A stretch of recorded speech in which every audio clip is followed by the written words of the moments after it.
Welcome to the Not Superheroes Just Dads podcast. No, we can't fly. No, we can't shoot lasers or pick up giant buildings. But what we can do is help set the foundations for our families, be present for our kids, and come back generational cycles.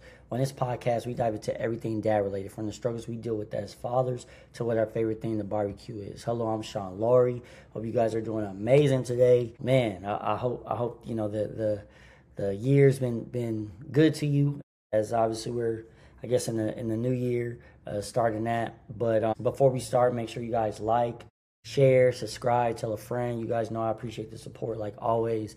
It's been amazing just to see the growth and just to see the impact that it's been making. So with that being said, I'm excited to actually have, my neighbor, right? My neighbor Greg, man, and seeing the amazing stuff he's got going on. And but first I wanted to ask you, bro, how are you doing? How are you doing today? Oh man, everything. I'm doing good. Just closing out the year on a good note. I don't go back to work until the 5th, so got a lot of time on my hands so far. Oh yeah, see, that's nice. That's nice, man. So I wanted to ask you, bro, because I like to do icebreakers, and I know your son does football. So I wanted to ask you, one, what introduced him to, or I know you introduced him to football, but what made him want to play football? And then two, did you play football as well? Is that where the love for football came? Honestly, he started getting introduced to it, man, I'd say when he was about 3. Okay. With me owning the team, South Texas Bills here in San Antonio, he started to come around a lot. As he started developing, noticed that he had a lot of speed. He had a lot of speed, and he was very smart at doing it. Just some things, as a young kid, you kind of have to, get taught a little bit or whatnot. So him being taught not only by me, but by his coaches. Also, I am a coach myself, but him being coached by other coaches kind of helped that jump for him. But I feel like he's going to do some special things as the years come. To answer your second question, I've been playing football since I was 7. Oh, dude. I've been playing natural athlete. Play football is always going to be my first love. From a country town. I'm from Bastrop, but lived in Cedar Creek, Texas, where it was moving in 1996 from San Antonio. There, it was a culture shock. Going from predominantly black people to a mixture of whites, Mexicans, and blacks or whatnot. Knowing that most of the blacks are your cousins, but really when I left, it's my grandpa's hometown. He said, "Hey, it's gonna be a culture shock. So you either gonna do good by doing well by sports and keeping your head in the books, or you gonna be one of the dumbasses and get in trouble." So I kind of steered to the right and became a natural athlete or whatnot. 3-time first team all district. Ended up getting a scholarship to play at Oklahoma Panhandle State. And what drove me was my grandparents and my dad. And those high school years, they were always there no matter what it was a track, basketball, football, but football has always been that sport that I'm always going to be indebted to. Yeah. It's very, very fun. I did a lot of great things, and I'm just hoping to pass my knowledge on to my son, and let's see if he passes the torch, so that's pretty much where I'm at with it. No, that's dope, man. What position did you play? Man, so all through Little League, I played quarterback, and then as I got to 7th grade, I played running back and quarterback, and then when it started to matter, I played my first year on my freshman year. I played receiver, and then sophomore year, I ended up being a DB. Like I say, I'm 6'2", 210 pounds, playing DB as a sophomore. So that's pretty big, playing corner and stuff like that. So I'm a natural jammer or whatnot, but, hopefully my son takes after my traits as far as size-wise. You saw him. He's pretty tall to be 5. So yeah. Hopefully he takes on the weight size right now. He's a little skinny mini right now, but he's quick with it, though. I think he's going to be way faster than I was. Hey, that's what I was going to say. Hey, if they can't catch you, it doesn't matter. Exactly. Doesn't matter. No, that's dope, man. That's dope. So, do you ever catch yourself then, when you are coaching your son? Obviously, he's young, but do you ever catch yourself, he has a long ways to go, but do you ever catch yourself kind of getting, I don't want to say frustrated, but you dang, no, you're supposed to go this way, almost like you wish that he already understood certain things, but then you have to kind of sit back and be like, all right, he's still, this is still super early in his journey. Or are you able to have that perspective already where it's like, oh, okay, you know what, it's okay. He's gonna work through it. Because I'll speak for myself. I get frustrated with my son playing basketball and me knowing the game, right? And me coaching him as well. There's certain times where I'm like, what were you doing on there? You know what I mean? Like, Yeah. so like for you, are you able to kind of be even keel, or does it sometimes the dad and coach bleed in a little bit? Well, as we take the field, I'm coach. Okay. I'm coach. Um, but you catch yourself thinking that you're him. Mm. You catch yourself thinking like he should know, but then again, he doesn't know because he's his own person. He's him. So if I want him to go left, he goes right. And then he gets frustrated. I can't get frustrated at him because, he needs to be taught more like, hey, look, if you see the hole before you hit the hole. That's Yeah. pretty much what it is with me. So I can coach him during the game, but after Mm. the game, dad mode comes in. Hey, look, when you see this, this is what you got to do. So then it translated because I remember his first that spring was his first time ever playing football, and oh my God, man, he cried so much. He got pushed down so much. It's like he didn't even want to play football at the Mm. time. He didn't want to go in and stuff like that. But as the summer hits and he was with me, we train. Hey, this is what you got to do. This is what you got to. It's what you see. This is so. Then this past fall, he rushed for over 1,000 yards with 10 touchdowns Oh, or dang. whatnot. So that's a big leap. It's like night and day. Yeah. So now that he entered the tackling phase coming this spring, he's already ready. He's already wanting to put on the helmet and the pads and stuff like that. He's already catching the ball with one hand and stuff like that. Just the other day, he was catching the ball with your son with one hand and stuff. So he's only 5. He'd be 6 in Yeah. March. So I mean, he's growing into his own man. His own zone, Yeah. and it's only a blessing, man, that he can be one of the best. And the knowledge that I have, it's only rightful that I pass that torch to him, to where he has my knowledge, but he also has his own ability Yeah. to do things his way. Yeah. That's dope. No, that reminds me actually of my brother because my brother has all sons, but his two oldest, 7 and 10 now, they've been playing since they were little, and it reminds me of that because my brother played as well, D1 and stuff like that, and yeah, so what you're doing, man, is definitely gonna pay off for sure. But I wanted to ask you because you are a single father, and I want to ask you, like, how has that transition been for you? Because, you go from, being with his mom, right, and having that extra support. I know, I think she has kids as well, so obviously you was also, in that stepdad role, but, having that where everyone's almost together. I don't know the dynamic, but for sure you, her, your son, and any other sibling, right, having that dynamic to now it's just you. Like, so how has that transition been for you? It was hard. It was hard at first. You been in a relationship 6.5, 7 years, and I was a stepfather before I was a father or whatnot. Mm. So if I can go back, it'd be some things that I can do differently, Yeah. as far as that. But the transition is that, you know, as a man, we're taught not to show no emotions. Yeah. We're taught not to show feelings. We're taught not to show. And as a man, it's just like females. Like, females are emotional. They be in their feelings. I feel like we all should be able to have that natural, you know, feelings and everything that we go through. We shouldn't have to, as men, we shouldn't have to hold it in. We should be able to express ourselves. Yeah. But as had to make that transition and moving out, going to stay with my mom and getting a house built over here and stuff like that, I moved in silence.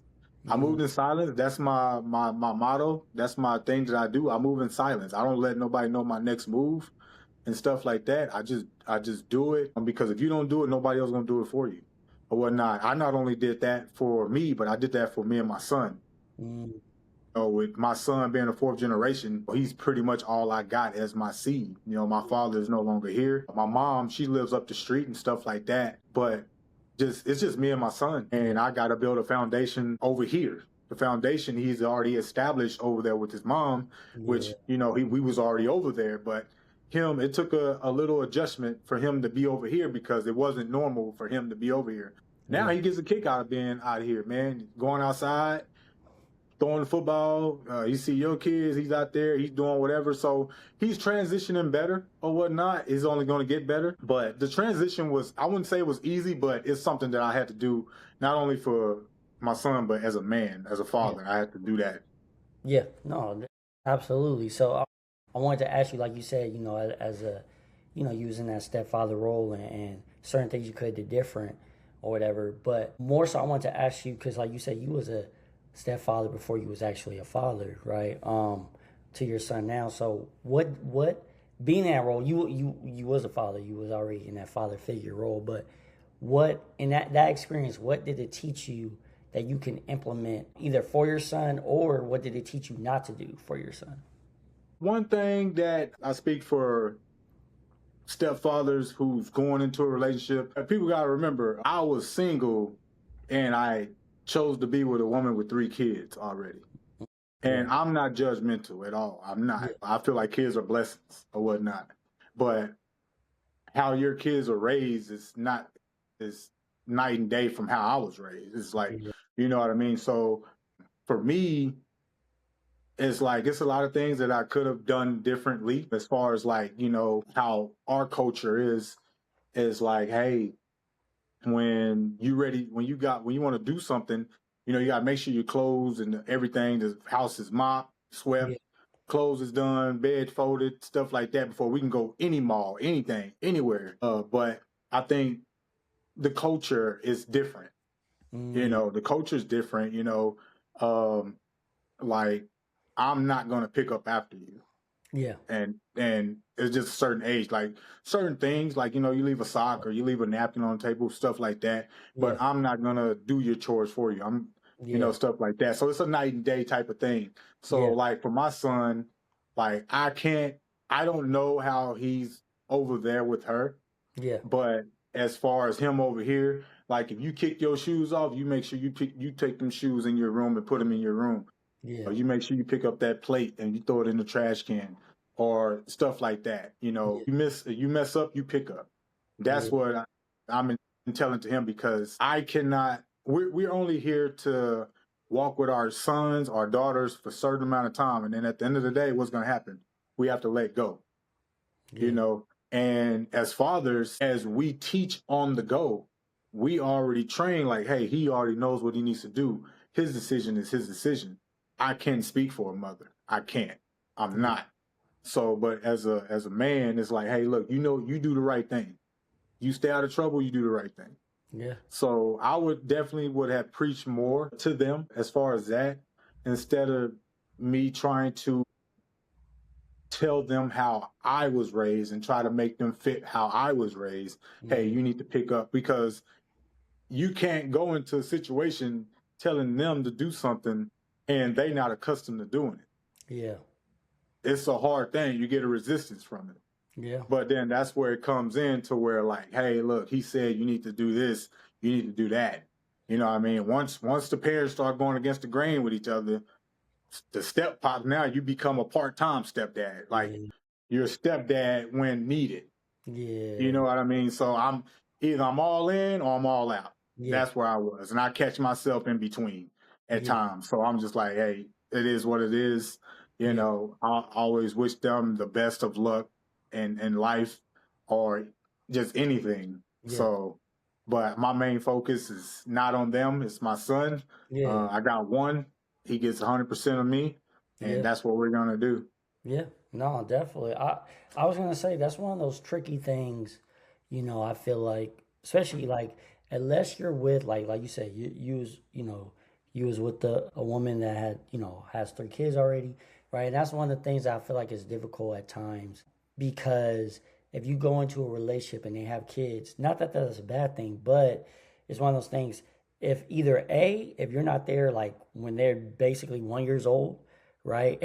Like it might be kind of hard to establish certain standards, certain ground rules, right? Or you have to make sure that you and your lady are on the same page, and then that's where it gets tricky because then it's like, you know, you doing what you're supposed to do, but it's like, well, these are my kids. It's like, oh dang, okay, well, I gotta take a step back. So it's always that tricky dynamic, you know what I mean? Because you wanna be involved, but then at the same time, you don't want to step on no toes. So I can only imagine how it can get difficult at times with that, you know.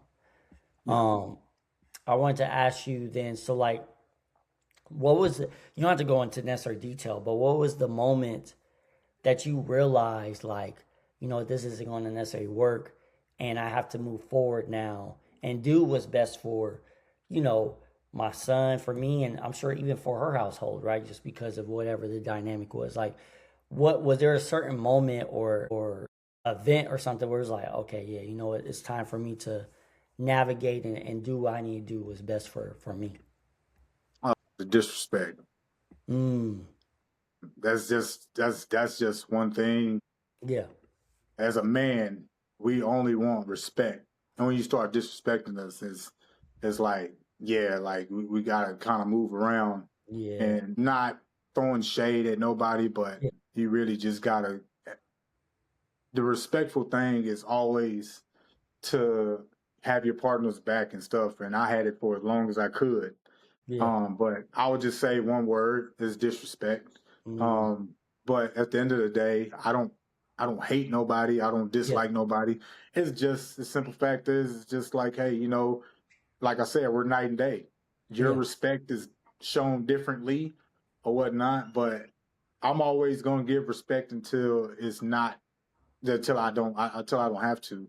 But yeah. I always respect her. I respect her kids or whatnot. But at the end of the day, sometimes you got to go ahead and keep it moving, go cloud nine on them, and just do what you can do or whatnot. Do it is what people say you can't do, and that's exactly what I'm doing.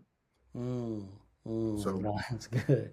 That's good. Now, in that, I guess, was there fear in a sense because it was unknown? Like you said, you had to, in a sense, humble yourself, right? As far as, like you said, you a man, you take care of business, you want to provide, you want to do all the things you need to do. But for a little bit, you moved in with your moms. I think that's what you said, moved in with your moms for a little bit. But now you got your house, you're doing what you need to do, providing all those wonderful things. But I'm just thinking, like, was there a little bit of fear as far as one, this is unknown, two, you know, in a sense, right, for your son, I'm talking about as far as your son goes, even though he's young, but just like this is going to be a whole different thing for him now, right? Instead of seeing all of us in one roof, now it's going to be, hey, mom's over here, dad's over here. So was that a fearful thing as well for you? Or was it one of those things like, man, I'm not worried about it. I just got to do what I need to do? well, on his behalf, I don't really think he really gave a damn, honestly. Okay. Honestly, so I told him, I was like, man, like you get two Christmases, you get two birthdays. So I Yeah. mean, at the end of the day, it's like you get double of everything. I Yeah. mean, that's just what it is. But to answer your question, fear, nah. I Mm, mean, I live life one time, bro. yeah. I live life one time. Fear of failing, if you don't try, then you don't know what the what if is. You know what Mm, I'm saying? So me, my grandparents raised me right. That's all I'm gonna say. They raised me right and they didn't raise a fool. mm, Um, I know how to maneuver. One thing that I feel like that was kind of like not didn't that she didn't really pay attention to was that at the end of the day, before we moved in together, I was paying my own stuff before I met you. yeah. You know what I'm saying? So at the end of the day, I mean, it's one of those things to where like now it's like when we was together, it's like, yeah, you get accustomed because now, she's taking care of like to make sure the bills are being paid and you give Yeah. out the money and stuff like that. So I think the biggest thing for me was trying to navigate my bills, bro, because you got bills here and you got bills there, and it's just navigating. Then you get a pop up on your phone with this bill. Okay, now now everything is settling down, and now we're Yeah. good and stuff like that. But man, this is one, like I said, you got to get out there and just do it, bro. And I, like I say, I move in silence. Yeah. Yeah. Like I said, what they say I couldn't do, I'm doing. So That's it is dope. what it is. I love that, man. And you mentioned your grandparents. I was gonna ask you like, what is something that I'm sure they talked to you a bunch of things, but what's one thing that really stands out that you feel like is so impactful in your life that your parents or even your mom or whoever, but I know you mentioned your grandparents, so that's what I'm asking, but something that really stuck out that your grandparents were you like, man, I'm so glad they instilled this in me or showed this to me. From my grandma's standpoint, my grandma used to tell me a lot of stuff. This is like, hey, you gotta learn how to wash the dishes. You gotta know how to work the dishwasher.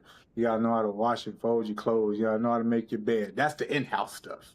Mm, You know what I mean? I grew up on acres or whatnot. yeah. Okay. Oh, So I'm from the country. yeah. Outdoors. Grandpa, hey, how you change the oil, put gas, how you change a flat, how you put air in the tire. One thing, but it came together when they say never rely on nobody. Mm, Okay. So that's pretty much what it was. And for them to make, my grandpa was a military Vietnam vet and okay. stuff like that also. Um, but for him to instill that, whatever you do in life, give it 100%. Mm, So that's the thing that stuck with me. yeah. Um, give it 100%. It's like one time, in eighth grade. Look, a little small story. Eighth grade. It was like three. It was like three. Like I played football. I was one of the big honchos and stuff like that. But I was real. I was real like mellow. It was Yeah. three girls. They go up there. They say hi to my grandparents. Hi, how you doing? And then, hi, I'm Greg's friend. Hey, I'm Greg's friend. We have class together, stuff like that. And then, no, my grandma, she wasn't really too fond of it or whatnot. She was like, oh, okay, yeah, whatever, da da. And my grandpa, he's one of those mellow type guys. He back there in the cut, just like listening to everything. So, we win the game, you know what I mean? And people start, hey, Greg, good game, da da da. Hope you do it again next week and stuff like that. So I get in the car.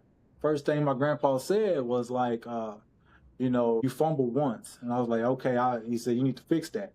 And then my grandma brought up the girl situation. She was like, "Who was them girls up there?" I said, "Oh, they just friends, stuff like that." And then my grandpa was like, "Do you date any one of them?" I was like, what I'm saying? I was like, well, I talked to one of them and stuff like that. I'm shits and giggles like da da da. He said, well, you need to do something. I said, what's that? He said, either you're gonna give one of them girls your full 100%, because you can't give one girl 25%, another girl 25%, and the other one 50%. Because when they want to go to the movies or go eat or go somewhere hang out, you can't tell the girl 25% that, oh, hey, I can't go because of this. Or Mm, you can't give a girl 50% the time when you trying to get a girl who has 25%. He was like, the best thing you can do, and I want you to do this. And he said, God damn it, I mean this right here. Either you talk to one of them, or you cut them both loose, all three of them loose, or whoever you're talking to, and you just focus on football, and you need to make a decision by tomorrow. And when mm, he said that, I knew for a fact that he had bigger plans for me, whether it's me focusing on one girl and then, playing football, or mm, whether it's just my vision of just playing football and mm. stuff like that. Because when you play football or basketball or track or what, girls are gonna come and go. Yeah, they are. Simple as that. So that's one thing that he instilled in me, that you need to make decisions, and you need to make decisions quick, fast, and in a hurry like that. So me, I decided not to talk to him. I decided to play football, and that's what it was. And that's one of the life lessons right there. What they instill in me, decision making. Yeah, no, I like that. That's dope, and it reminds me literally similar where I already had those conversations with my son, like, because he's starting to get attention and things like that, and I tell him already, hey man, it's gonna get to a point. Right now, you in elementary, but as you get older, you're gonna have to make a decision. What really matters to you, right? What's the most important thing? Because I've seen it, I'm sure you've seen it too, is your friends become the priority or a girl becomes a priority, or especially now now, right? Social media, video games, right? So it's like, what is your priority? So that's dope that they put you on game like that. Yeah. It really broke it down. That's dope, man. So you said you also grew up on acres. So I'm thinking like, so was you like hunting and fishing too, or what was you? What was that like, bro? So yeah, so we of course back in the country, of course you fish. I go hunting with some of my friends and stuff like that, deer hunting and stuff like that. I mean, it was just man, I when I say like I'm pretty much white at heart, man, but I got a lot of white homeboys that's real good at the hunting and the fishing and stuff like that. Oh, Love those guys to death or whatnot. I had fun. My childhood was fun. It was fun because my grandparents let me be a boy. They let mhm. me go get dirty. They gave me the go karts. They gave me the four wheelers. They did all that. I got to drive early at 10 years old on the back roads because it's not a highway. I got Yeah, to learn a lot of things in the country to where I wouldn't have been able to learn in the city and mhm. stuff like that. Being a country boy, I'm very proud of it. You'll see me more in cowboy boots and steel toe boots, as you know, as anything. That's me. That's me. I'm proud of me. I'm Yeah, proud of where I'm from. Like I say, Bastrop, Texas is where I'm from. Cedar Creek is where I live. That's just me right there. So love the country. yeah, We're in the country right now, honestly. yeah.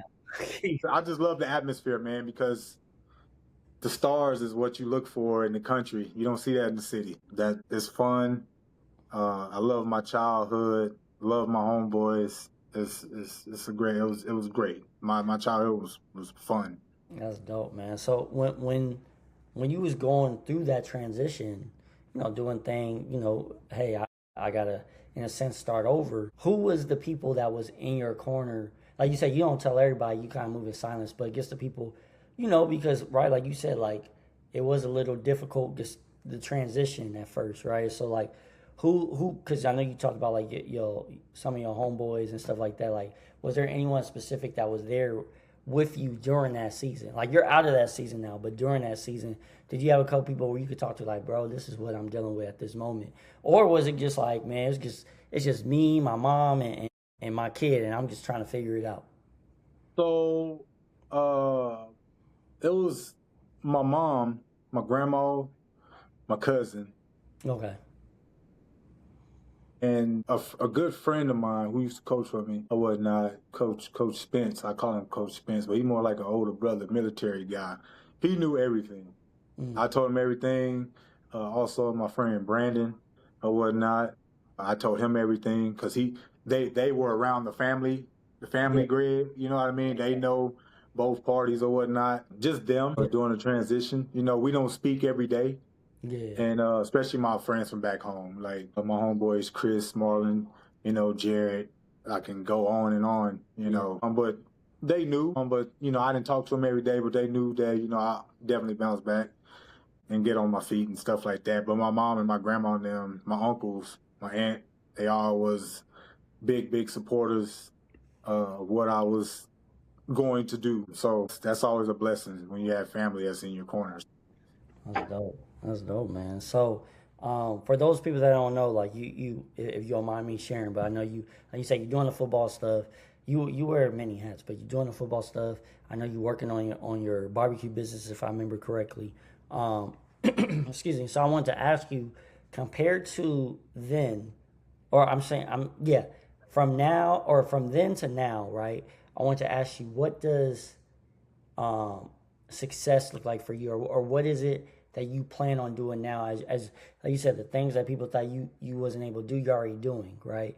And obviously, I'm sure whatever visions you had when you was with your son's mom and stuff like that was a little different compared to now. So what is it that you are aiming for now, or what does that success looks like for you now compared to before? I think everything is still the same. Okay. The only thing that's different is that my son's mom is not there. Okay. She was a big part of me starting my team. Yeah. She was supportive of doing like plate sales and stuff like that. But I mean, at the end of the day, one monkey don't stop no show. Yeah. True. So at the end of the day, me being successful is me building my name. my name, the name of what I have, me passing a legacy down, not only to my son, but to his kids whenever he has kids. Yeah. And at the end of the day, as fathers, we try to leave a legacy for when our kids start asking, well, what about grandpa, great great grandpa, and stuff like that? Well, he Yeah. started this and this and this and that. So me right now, as semi-pro football, just to put everybody on notice, I am the only black owner in San Antonio in Mm, semi-pro football. The other guy who was there, he did it 20 plus years, man, a legend. His name was Glenn White. He passed away a couple of years ago. Did it mm, for over 20 years, and the knowledge that he gave me was good. mm. But with him passing away, left me the only African American here in San Antonio, and I am 100% sure I am the first black league owner in San Antonio. That's And crazy. I'm only 36 years old. That's I started amazing. that last year, and we're going to continue doing it. So that's where I'm at with it. Just answer your question. Legacy. Yeah, yeah, I love it, bro. No, that's dope. First of all, because I didn't even know that as far as I knew with the football, but I didn't know the first black for the semi-pro and stuff like that, which is that's I think that's a huge accomplishment in itself. You know that you're doing that and you're giving back to the game that gave you so much. You know what I mean? So Exactly. that's amazing in itself, bro. Where I think, man, I just think that's dope, man. So if as as we close out, I have two questions. One, the first one I'll ask is for any dad that's listening that has a similar situation where they gotta kind of start over, but they're kind of nervous about it, or they're not sure, they're questioning, or shoot, I see it many times. I'm sure you have too, where they're just like, I'm gonna deal with being unhappy, or I'm gonna deal with whatever, the toxic environment, right? I'm not saying your situation was toxic, but that's what happens a lot of times. Like, I'm gonna just deal with the toxic environment, and just because at the end of the day, I want us to stay like this close knit family, right? I want the perception of it or whatever. So what would you say to someone that is struggling with that? First thing I would say is that you went half on that kid. You're no less than anything. Know who you are. Be a better you for your kid, but be a better you for you first. Yeah.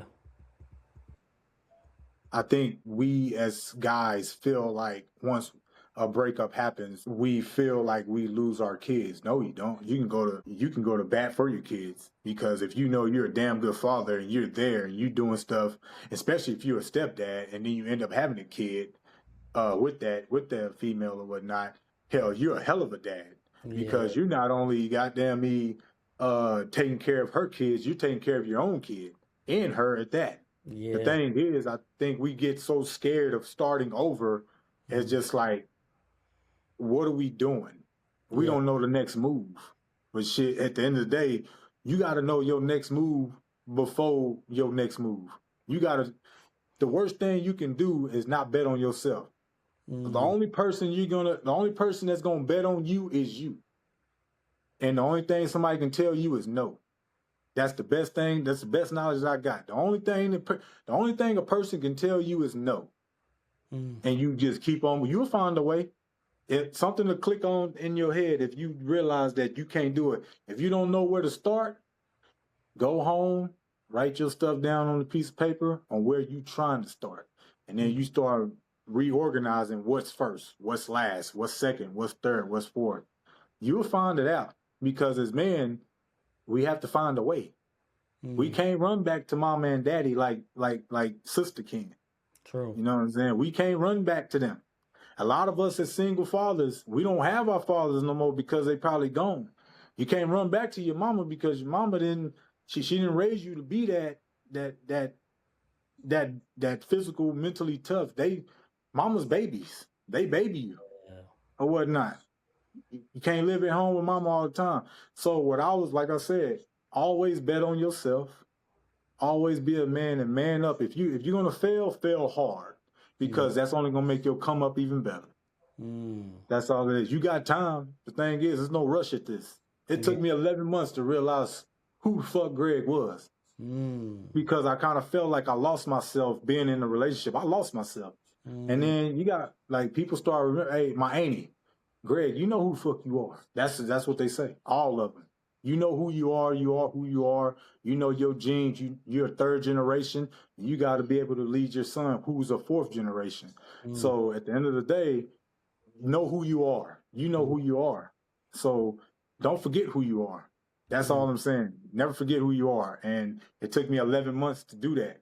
It took me 11 months to realize, like, hey, I can get out here.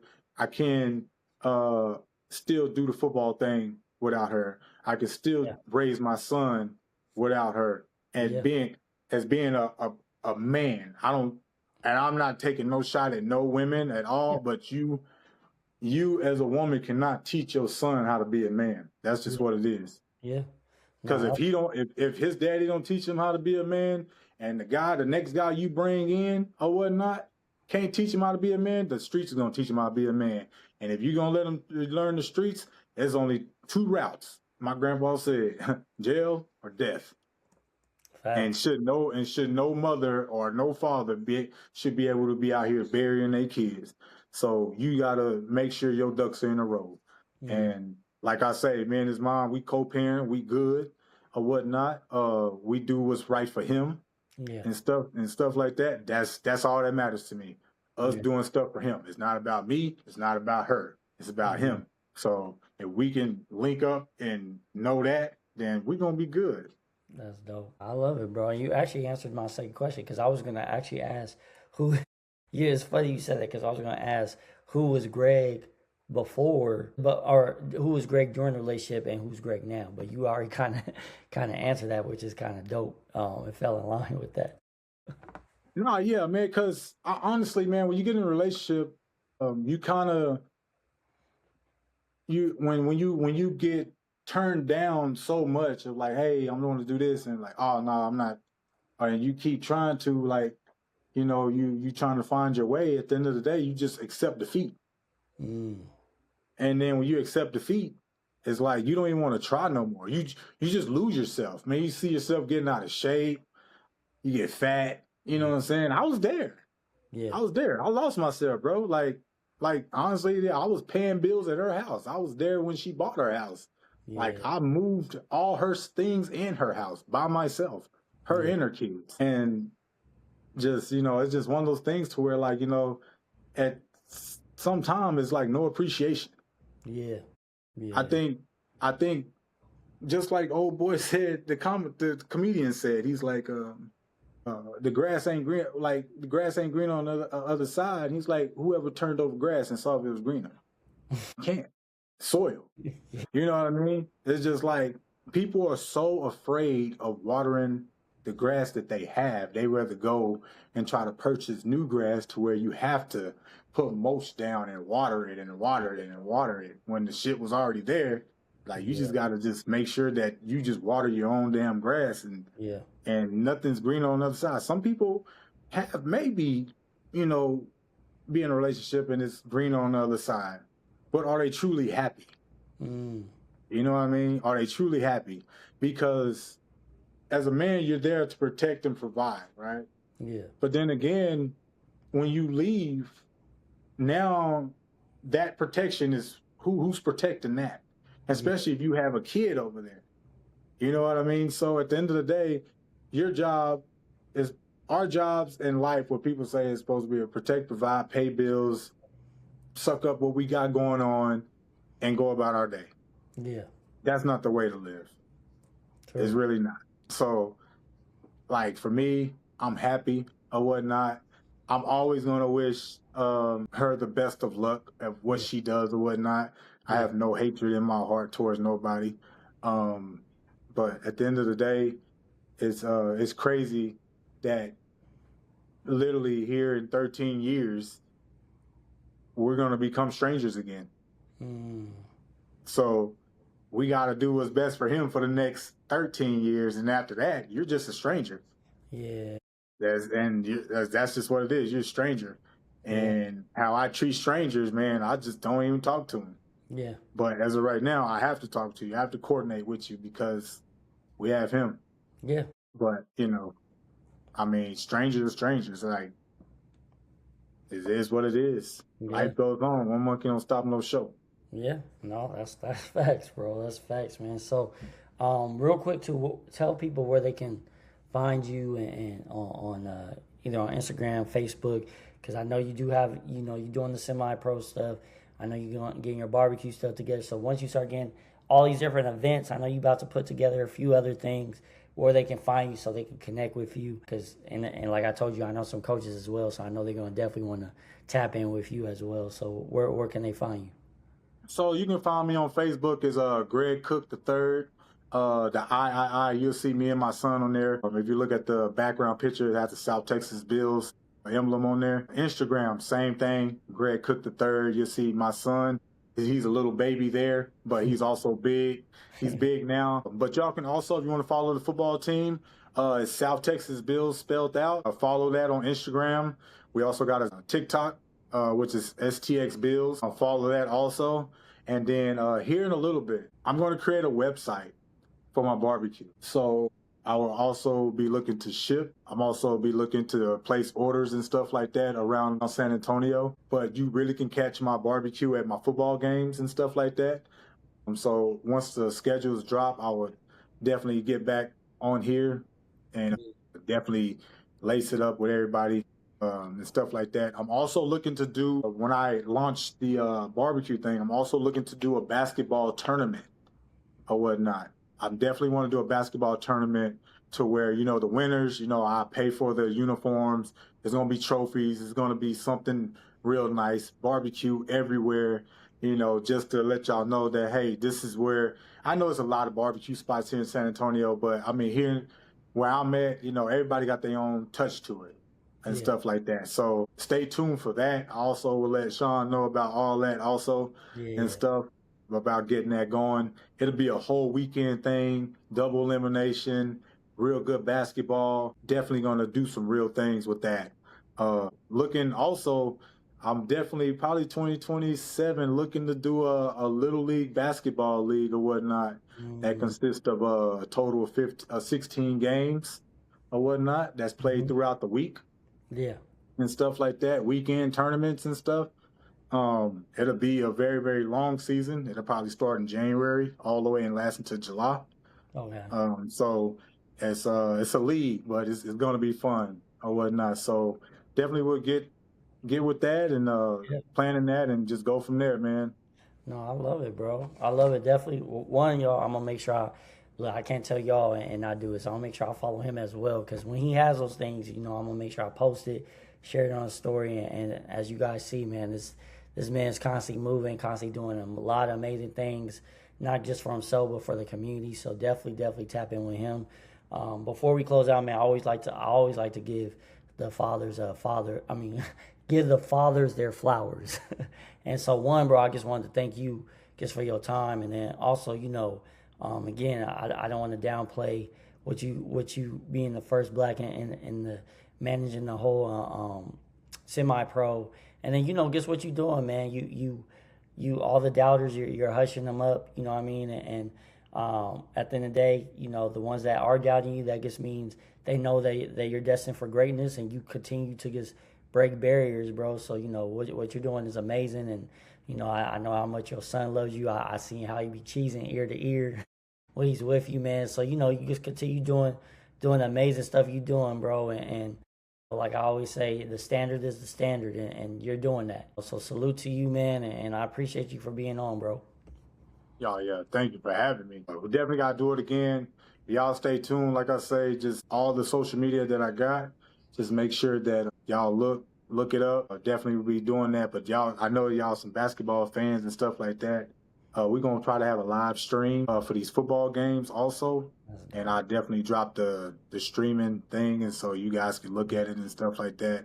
So just stay tuned. Stay tuned also for the barbecue stuff, man. I'm telling you, with the ribs, the oxtail, neck bones, everything like that. I definitely would ship them off after I vacuum seal everything, Mm, so you guys can get some of the good Texas barbecue and stuff mm. like that. So yeah, definitely want to do that. I love it, bro. That's dope, man. And yeah, guys, again, like always, you don't have to be perfect, but you always have to be present. I'll see you guys on the next one.